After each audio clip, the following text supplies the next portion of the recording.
Obviously, our current president has had relationships with Epstein in the past, and there are those Katie Johnson and maybe other victims who have accused Trump of being involved in things like this.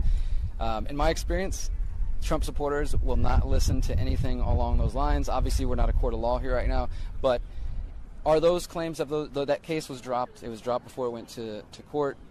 In your opinion as a lawyer and your experience, is there anything you can say as to the validity of those claims, or whether or not there will be any more about that? Nothing at all. The only thing that I can say about President Trump is that he is the only person who, in 2009, when I served a lot of subpoenas on a lot of people, or at least gave notice to some pretty connected people that I wanted to talk to them, he is the only person who picked up the phone and said, "Let's just talk. I'll give you as much time as you want. I'll tell you what you need to know," and was very helpful in the information that he gave, and gave no indication whatsoever that he was involved in anything untoward whatsoever, but had good information that checked out and that helped us, and that we didn't have to take a deposition of him. And that was in 2009? That was in 2009.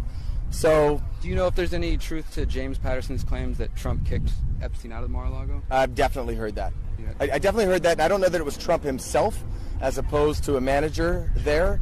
Trump's club, so yeah, people credit him.